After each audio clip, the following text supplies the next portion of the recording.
On considérait autrefois la corruption tel un mal nécessaire, un cas de légitimité cognitive, malheureusement lié à la bonne marche des affaires. Une prise de conscience des dangers et des besoins de combattre ce phénomène social se formera toutefois au début des années 90. Le mouvement international anticorruption prend ainsi naissance lorsqu'un nombre considérable de gouvernements, appuyés par les organisations internationales et non gouvernementales, décidèrent de s'allier pour soutenir ce changement d'attitude. Nous avons aujourd'hui vu l'apparition de nouvelles structures plus embrouillées et favorables à la corruption. Ces structures sont le produit, entre autres, de l'intégration effrénée des marchés financiers, de la disponibilité nouvelle d'outils de communication plus puissants, de l'effacement des frontières nationales et de l'accroissement des paradis fiscaux. La corruption atteint tous les acteurs économiques et publics, puisqu'un gouvernement corrompu réduit considérablement la probabilité que l'État agisse dans l'intérêt de la population et met en péril l'apport d'aide internationale. Il est également porté à augmenter le coût des services pour le grand public. La prise de conscience de la problématique mène à la mise en place continue d'initiatives anticorruption, mobilisant des acteurs sur le plan national et international. Bien que les études théoriques sur le sujet soient nombreuses, nous ne retrouvons que peu d'études cherchant à évaluer les relations cause à effet de ces différentes méthodes. Il existe donc un manque, rendant difficile l'analyse des actions anticorruption. Cette présentation aura donc pour but d'établir un barème d'évaluation clair, permettant d'analyser ces principales méthodes et subséquemment déterminer lesquelles sont les plus efficaces. Il faut se montrer méfiant par rapport à certaines fausses pistes dans l'évaluation de l'efficacité de ces initiatives, particulièrement en ce qui concerne l'évaluation de leurs résultats. Une bonne stratégie de lutte anticorruption cherche évidemment à mettre la lumière sur ces cas de supercherie, passant autrement sous le radar. Celle-ci va donc entraîner à court terme une augmentation du nombre de cas de corruption répertoriés et risque de provoquer une fausse perception que la corruption est en croissance. Il devient donc délicat d'évaluer son efficacité selon ses effets dans le temps. Premier critère, la concordance entre les moyens mis en place et les objectifs visés. De manière similaire à toute bonne stratégie d'affaires, ces méthodes doivent avant tout se montrer cohérentes avec les objectifs visés. C'est-à-dire, les choix des moyens et des outils utilisés doivent se faire en concordance avec les objectifs de renforcement, d'amélioration et de réparation des systèmes vulnérables, en plus d'être soutenus par le corpus théorique existant sur la lutte anticorruption. Second critère, dissuader les contrevenants par la réduction des gains et l'augmentation des risques liés à la corruption. Une stratégie efficace cherche également à réduire, voire éliminer, les occasions propices à la corruption en s'attaquant aux sources d'incitation, particulièrement monétaires, les agents mal rémunérés étant des proies faciles. Il s'agit ici de modifier le comportement des agents publics afin que la corruption soit moins attrayante pour ceux-ci, en plus de réformer le système afin que les coûts de la corruption soient plus élevés pour les agents payeurs.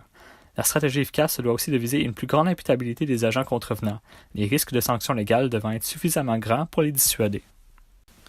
Troisième critère, l'implication du plus grand nombre d'acteurs concernés et la sensibilisation de la population. L'un des principaux problèmes dans la lutte à la corruption est son caractère secret, ainsi que son absence de victimes spécifiques, faisant en sorte que les trop rares témoins de ces pratiques sont peu portés à les dénoncer. La société dans son ensemble paie pour le prix de la corruption. La stratégie efficace doit donc susciter la collaboration des citoyens et des organisations concernées en étant ouverte et en faisant participer le plus grand nombre d'agents possible. Alors, la première méthode qu'on a décidé d'analyser, c'est la transparence et l'étalonnage. La transparence est tout simplement une méthode qui permet d'illustrer les actions d'une entreprise et les façons dont elles sont mises en pratique. C'est vraiment la logique entre ce qui est dit et ce qui est fait. Et donc ça permet tout simplement d'avoir un droit de regard public sur la responsabilité de l'entreprise. L'étalonnage, c'est une mesure de comparaison. Alors cette méthode, elle consiste à contrôler la conformité par rapport à certaines conditions des mesures.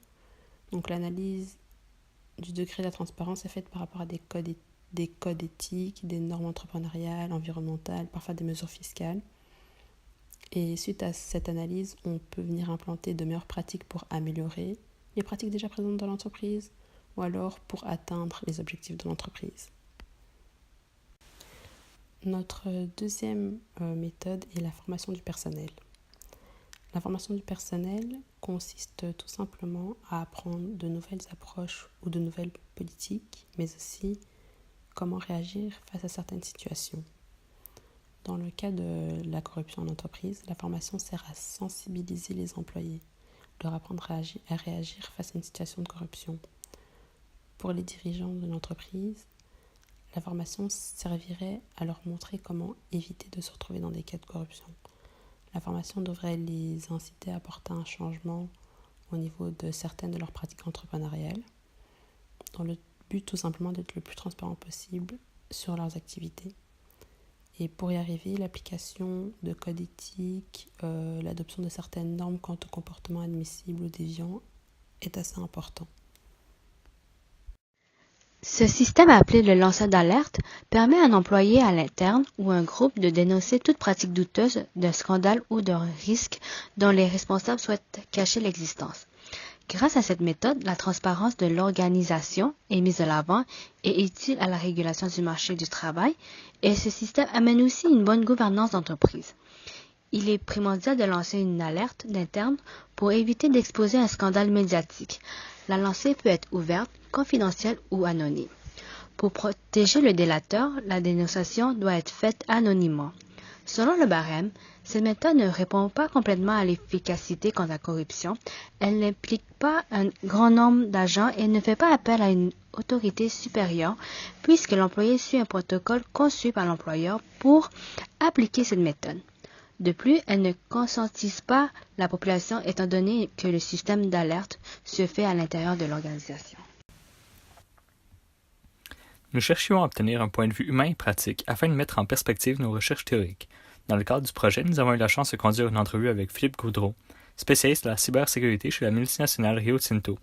Celui-ci a pu nous renseigner sur les initiatives anticorruption pratiquées chez Rio Tinto, ainsi que sur les principales tendances adoptées par les entreprises du secteur minier. Sans surprise, il nous révéla qu'un document accessible à tous les employés est spécifiquement rédigé afin d'informer et d'assurer le respect des engagements de Rio Tinto en matière d'intégrité commerciale, l'interdiction des pots de vin et la corruption sous toutes ses formes. Il nous a révélé que la compagnie porte une attention particulière sur le sujet et cherche principalement à se montrer proactif dans sa lutte contre la corruption. En effet, une formation annuelle comportant un document théorique, des vidéos de mise en situation ainsi qu'un questionnaire est obligatoire pour tous les employés, mais également tous les fournisseurs accédant aux réseaux informatiques privés de l'entreprise.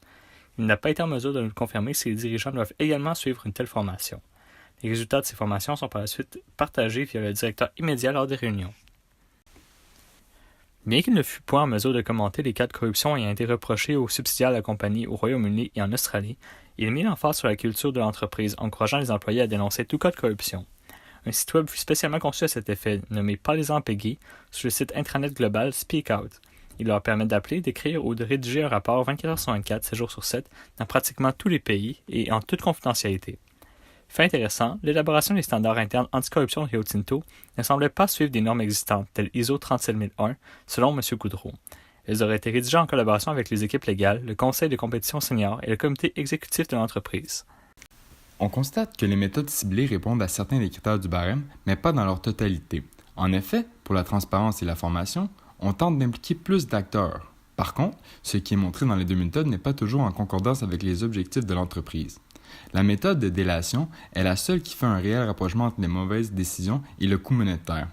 En installant un processus dans lequel les employés peuvent informer le public des actions ammorales d'une entreprise, cela implique que les dirigeants devront considérer la possibilité de fuite, donc une possibilité de perte monétaire suite à des poursuites. On observe que certaines des méthodes soulevées dans notre travail font partie des pratiques de Rio, dont le fait que les employés et les fournisseurs reçoivent de la formation sur la corruption. Cependant, M. Gaudreau n'était pas en mesure de nous dire si cette formation était applicable aux dirigeants. Bien qu'il soit important d'impliquer un plus grand nombre d'acteurs dans le processus de la lutte contre la corruption, les personnes les plus importantes qui doivent être sensibilisées sont les preneurs de décision. Si dans une organisation on essaie d'instaurer un climat éthique suivi seulement par les employés, les résultats risquent d'être décourageants.